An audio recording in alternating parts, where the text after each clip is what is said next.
آؤ بچوں جینا سیکھیں، عارف اور گہرے سمندر کا سفر۔ ایک خوبصورت گاؤں میں 12 سالہ عارف اپنے امی ابو کے ساتھ رہتا تھا۔ عارف کو بچپن سے ہی سمندر سے خاص لگاؤ تھا۔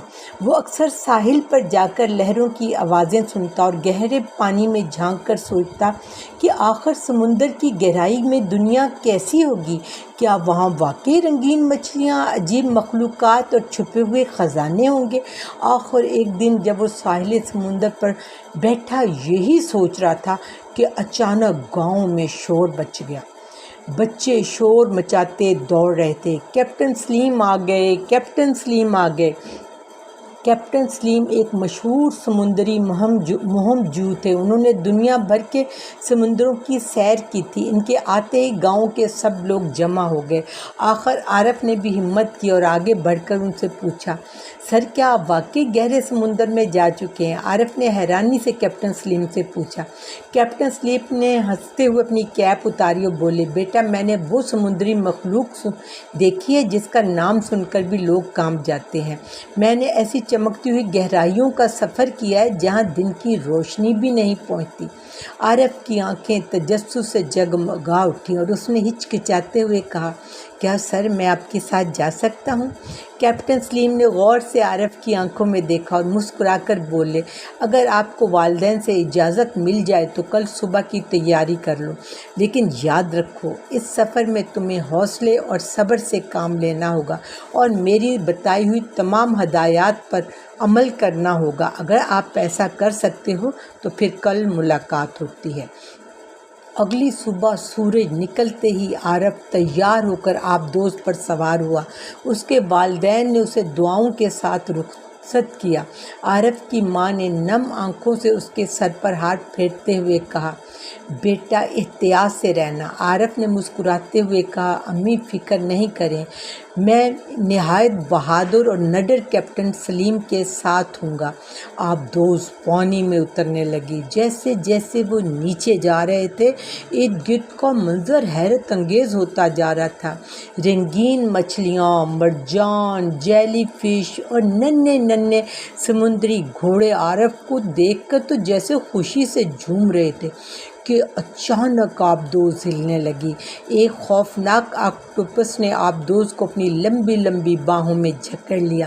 عارف کی دھڑکن تیز ہو گئی، اس کی آواز میں گھبراہٹ تھی اور اس نے پوچھا، سر عارف اب کیا ہوگا؟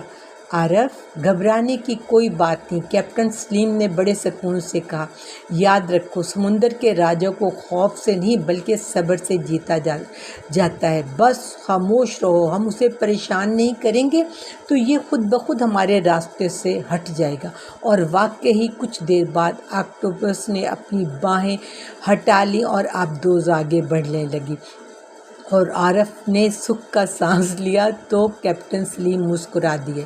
پھر وہ سمندر میں ایسی جگہ پہنچے جہاں مکمل اندھیرا تھا، لیکن وہاں ایسی مچھلیاں تھیں جن کے جسموں سے نیلی، سبز اور نارنجی روشنیاں نکل رہی تھیں۔ عارف نے حیران ہو کر اس منظر کو دیکھا اور کہا، یہ تو یوں لگتا ہے جیسے آسمان کے ستارے پانی میں اتر آئے ہوں۔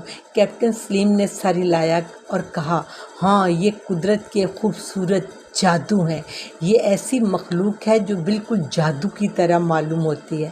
عارف نے بے اختیار کہا، جب میں بڑا ہوں گا تو سر میں بھی سمندر کی مخلوق کا سائنسدان بنوں گا تاکہ ان حیرت انگیز رازوں کو سمجھ سکوں اور پھر وہ نالج پوری دنیا سے شیئر کر سکوں۔ کیپٹن عارف مسکرائے اور کہا، بیٹا جب انسان کچھ کرنے کی ٹھان لے تو پھر قدرت بھی اس کی مدد کرتی ہے۔ عارف کی آنکھوں میں سچائی کی روشنی محسوس کرتے ہوئے کیپٹن سلیم نے اس کی پیٹھ کو محبت سے تھپکا اور آبدوز واپسی کے لیے موڑ لی۔ واپسی پر اس کے والدین اس کو ویلکم کرنے کے لیے ساحل پر موجود تھے۔ وہ بھاگ کر ان سے لپٹ گیا۔ تو آخر کار میرے بیٹے، تم نے اپنا خواب پورا کر لیا میرا بہادر بیٹا۔ ہاں امی، یہ تو ابھی شروعات ہے۔ عارف نے اپنے والدین کے ساتھ کیپٹن عارف کو تشکر سے دیکھا اور الوداعی ہاتھ لہرایا۔ جواباً کیپٹن سلیم نے بھی ہاتھ لہرایا اور اپنے اسسٹنٹ کی طرف مڑ گئے۔ پیارے بچوں، ہمیشہ یاد رکھیں، سفر اور قدرت کے بیش بہا نظاروں کو متجسس ہو کر جاننا انسانوں کو نئی دنیاؤں سے متعارف کراتا ہے اور اس کے علم میں بے انتہا اضافہ کرتا ہے۔ بس انسان میں سیکھنے کی لگن کے ساتھ ساتھ ہمت، حوصلہ اور یقین کی طاقت ہونی چاہیے۔ بچوں، آپ کو کہانی کیسی لگی؟ کیا آپ بھی علم حاصل کرتے ہیں؟ کیا آپ بھی نئے نئے تجربات کرتے ہیں؟ اگر ایسا کرتے ہیں تو مجھ سے شیئر کرنا مت بھولیے گا۔ آئندہ پھر ملیں گے ایک نئی کہانی کے ساتھ۔ تب تک کے لیے اللہ حافظ، بائے بائے، سو لانگ۔